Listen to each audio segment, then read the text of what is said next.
प्यारे दोस्तों, अस्सलाम वालेकुम। आप देख रहे हैं इरफानी नेटवर्क यूट्यूब चैनल और मैं हूं मोहम्मद इरफान, झारखंड। दोस्तों, आज हम बात करने वाले हैं इस वीडियो के अंदर आयशा का वो जहेज प्रताड़ना के ऊपर, आयशा की मौत के ऊपर किस तरीके से पूरे देश में एक माहौल सा बन गया है। आयशा की मौत ने कैसे देश भर के लोगों को झकझोर कर रख दिया है। आयशा की मौत क्यों हुई और आयशा के मौत का जिम्मेवार कौन है। जो लोग इतने मातम बना रहे हैं, कहीं ना कहीं जिम्मेवार हम सब भी हैं।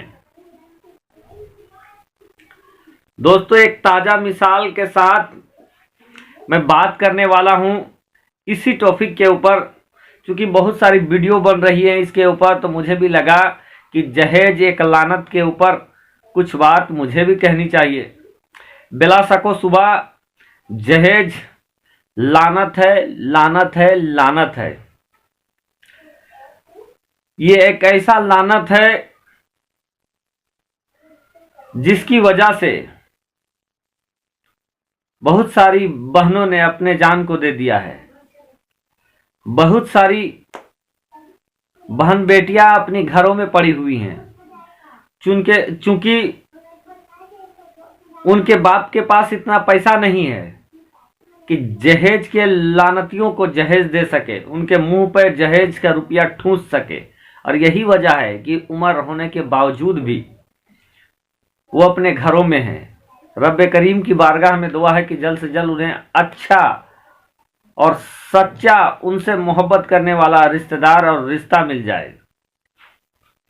प्यारे दोस्तों, आयशा सुसाइड केस ने पूरे देश के अंदर एक हलचल सा पैदा कर दिया और फिर से डोरी के ऊपर, जहेज के ऊपर चर्चाएं होने लगी। बिला शको सुबह आयशा का जो वीडियो वायरल हुआ था दोस्तों, देखने के बाद कलेजा पसीज जाता है कि कैसी एक लड़की घुटती रही और जब हद से बाहर हो गया तो उसने एक ऐसा काम किया जिसके लिए इस्लाम में इजाजत नहीं है, लेकिन उसने उसी काम को चुना। दोस्तों, जहेज हमारे समाज में इतना घुल गया है, बस गया है कि इसको आसानी से दूर नहीं किया जा सकता है। इसके लिए हम सबको संयुक्त प्रयास करना पड़ेगा। जहेज लेने वाले के भी ये सोचना पड़ेगा कि हमारी भी बेटियां हैं, हमको भी देना पड़ेगा। ऊपर से गुनाह हो रहा है सो अलग। दोस्तों, जो लोग जहेज के ऊपर आवाज उठा रहे हैं, आज उनको इतना सपोर्ट नहीं मिल पा रहा है जितना उनको सपोर्ट मिलना चाहिए। जबकि सब जान रहे हैं कि जहेज ने कितने घरों को बर्बाद कर दिया है और अभी भी कितने ऐसे घर हैं जहां जहेज के वास्ते अभी भी लड़ाई झगड़ा चलता आ रहा है। वो अलग बात है कि वो हाईलाइट होकर हम लोगों के सामने नहीं आया है। दोस्तों, समाज में कुछ अच्छे लोग भी हैं और कुछ अच्छे पहल भी करना चाहते हैं, लेकिन उन अच्छे पहल को उतना अच्छा सपोर्ट नहीं मिल पाता है। जैसे दोस्तों, मैं एक मिसाल देना चाहता हूं कि कुछ दिन पहले एक जगह है जहां पर मुसलमानों की ही एक मीटिंग हुई थी। मीटिंग में यह निर्णय लिया गया कि जहेज के ऊपर मुहिम छेड़ा जाए,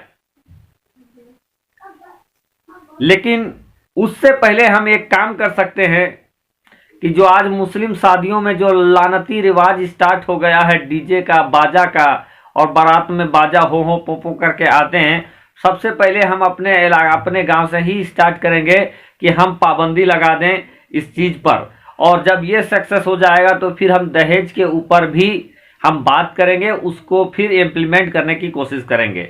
लेकिन पहला स्टेप रखा गया कि हम बाजा बजने नहीं देंगे, बाजा लेकर बारात जो आएगा उसका हम मुखालफत करेंगे। कमेटी के ही जानिब से ये पहल था। दोस्तों, बेला सको सुबह इस्लाम में हो पोपो आजा गाजा बाजा का कोई जगह नहीं है। बेला सको सुबह ये तारीफ वाली पहल की गई थी। लेकिन दोस्तों, जैसा कि मैंने पहले ही कहा कि जो अच्छे स्टेप लिए जाते हैं उनको उतना सपोर्ट नहीं मिल पाता है और वो अनसक्सेस हो जाता है। इसी तरीके का दोस्तों एक घमासान देखा गया कि जब कमेटी ने पाबंदी लगा दिया कि हम बाजा नहीं बजने देंगे वगैरह, गलत चीज़ों का प्रचार प्रसार हम होने नहीं देंगे, जो पहले हो गया सो हो गया, लेकिन अब हम होने नहीं देंगे। बहुत ही बेहतरीन पहल था दोस्तों, लेकिन उसको अनसक्सेस करने के लिए हम लोग ही मददगार हो जाते हैं। दोस्तों, हुआ ऐसे कि कुछ दिनों तक इसका खौफ भी चला। जिन घरों पर डीजे में भांगड़ा बाजा करता था, डीजे लगाकर जो गाना सुना करते थे शादियों में, लेकिन कमेटी के इस पहल से ऐसा भी देखने को मिला कि उन्हीं शादियों में नाते मुस्तफ़ा बजना स्टार्ट हो गया, कवाली बजना स्टार्ट हो गया। लेकिन दोस्तों, जो अच्छे चीज होते हैं उससे लोग दूर हटना स्टार्ट कर देते हैं और जो गलत चीज होते हैं उसका सपोर्ट करना स्टार्ट कर देते हैं। दोस्तों, इसी कार्यक्रम को, इसी काम को फेल करने के लिए एक शादी नजदीक भी आ गया, जिसमें ये पता चला, वर पक्ष को ये कहा गया कि आप बाजा लेके हमारे यहाँ नहीं आ सकते हैं। अगर आप ऐसा करेंगे तो कमेटी आपसे सख्ती से निपटेगी। बाहर के लोगों का बोलना स्टार्ट हो गया कि हमने तो पहले ही पैसा दे दिया है, बाजा का मैंने डिमांड दे दिया है, एडवांस दे दिया है, अब अगर हम नहीं लाएंगे तो हमको वो पैसा कौन देगा? कमेटी देगा पैसा। अगर कमेटी हमको वो पैसा वापस करेगा तो हम नहीं लेकर आएंगे। बाहर का दोस्तों, लोग इस्लाम से दूर हटने के लिए और गैर इस्लामिक बातों को अपने साथ जोड़ने में जितना दिलचस्पी रखते हैं, उतना दिलचस्पी इस्लामिक बातों को फॉलो कराने में नहीं रखते हैं। बहरकैफ दोस्तों, ऐसा भी हुआ कि वहां पर फिर बाजा लेकर वो लोग आ जाते हैं, लेकिन कमेटी करता भी क्या करता, कमेटी के हाथ में कुछ तो होता नहीं है। उन्होंने कहा कि चलो हम निकाह नहीं होने देंगे। लेकिन दोस्तों, दुनिया जानती है, जमाना जानता है, हर एक दानिश्वर जानता है कि जब बेटी का बारात आ जाता है तो वो भले डिले हो सकता है लेकिन निकाह होगा ही होगा। और वहां भी ऐसा ही हुआ दोस्तों कि निकाह भी हो गया, बाजा बजा, लेकिन कमेटी ने पहले मना किया, लेकिन कमेटी भी मजबूर था, बेटी का मामला है, निकाह तो कराना ही था, निकाह हो गया। लेकिन दोस्तों, उसी गांव के अंदर बाजा के खिलाफ जो थे और बाजा के समर्थन में जो थे, उनमें से चिल्लम चिल्ली स्टार्ट हो गया, भोपाल दिल्ली स्टार्ट हो गया, बहस मुबाहिसा हुआ कि होने दिया जाए नहीं होने दिया जाए। दोस्तों, गौर तलब बात यह है कि गलत काम के लिए कमेटी ने रोका, लेकिन दूसरे पक्ष के लोग वहां पर आ गए। अब निकाह के लिए बहस हुआ। कुल मिलाकर दोस्तों 20 मुस्लिम भाई आपस में 10 इधर से 10 उधर से 10 के बीच में मनमुटाव पैदा हो गया। तो गौरतलब ये बात है दोस्तों कि यहाँ ये छोटा स्टेप था कि बाजा बंद करा दिया जाए, उसके बाद हम दहेज पर बात करेंगे। लेकिन हम ही लोगों में से ऐसे लोग भी हैं जो खुद नहीं चाहते हैं कि दहेज बंद हो, क्योंकि दहेज ऊंची वाली चीज है। अगर हम छोटा से 1 से स्टार्ट करेंगे तो 10 तक जरूर जाएंगे। अगर हम गाजा बाजा से स्टार्ट करेंगे, फिजूल खर्ची से स्टार्ट करेंगे तो दहेज तक हम जरूर जा सकते हैं। और अगर हम दोस्तों दहेज अगर हम नहीं देना तो ये शादी बारात में जो इतना फिजूल खर्ची होता है, जो गाजा बाजा होता है, वो भी आना कम हो जाएगा बेला सको सुबह। क्योंकि लोग जब 1 लाख 10 लाख 5 लाख दहेज देते हैं तो वो भी कह देते हैं तान के कि खामोशी से आना नहीं है, गाजा बाजा साथ के आना है। लेकिन अगर हम आपको दहेज ही नहीं देंगे तो मैं आपको बोल भी नहीं सकता हूं, सख्त भी नहीं कर सकता हूं कि आप गाजा बाजा के साथ आए। बहरकैफ दोस्तों, दहेज एक तराही और एक तबाही फैला रहा है समाज के ऊपर। और हम सबको दहेज से लेकर जो भी बुरी रस्में हैं उन पर अभी से प्रयास करना पड़ेगा। दोस्तों, बिलासा कुछ सुबह ये एक दिन में खत्म होने वाला नहीं है, लेकिन अगर हम लोग इस पे प्रयास करेंगे तो एक दिन ऐसा आएगा जब इस पे पाबंदी जरूर लग जाएगा, रुक जरूर जाएगा। दोस्तों, ऐसा का मामला ने लोगों को झकझोर दिया है और ये अच्छा मौका है कि इस पर चोट किया जाए और अभी से इस पर बात करना स्टार्ट कर दे। आज बात करेंगे तो इंशाअल्लाह तबारक व तआला आने वाले दिनों में इस पर पाबंदी भी लग सकता है और पाबंदी हम और आप ही लगा सकते हैं। बहुत ऐसे समाज है जहां पर अभी दहेज नहीं लिया जाता है। मुझे कहते हुए बहुत दुश्वारी नहीं महसूस करूंगा कि बहुत सारे दूसरे धर्म के जगह पर हैं वहां पर दहेज नहीं लिया जाता है।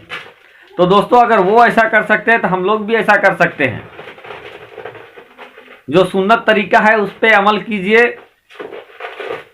और गरीब बच्चियों की शादी में मदद कीजिए, शादी कराइए उनकी, ताकि और जो जालिम शख्स है जो अपनी बहन बेटियों को दहेज के लिए सताते हैं, प्रताड़ित करते हैं, उनका सोशल बायकॉट करें, ताकि जो दूसरे लोगों को दहेज के लिए सताते हैं उनको ये पता चले कि अगर हम लोग दहेज के लिए अपनी बहू के ऊपर दहेज डोरी का मांग करेंगे, अगल बगल के लोगों को पता चलेगा तो वो लोग हमारा बायकॉट करेंगे। तो दोस्तों, इस तरीके का सबको मिलजुल कर कुछ ऐसा कदम उठाने की जरूरत है जो दहेज जैसे लानती चीज को रोक दे।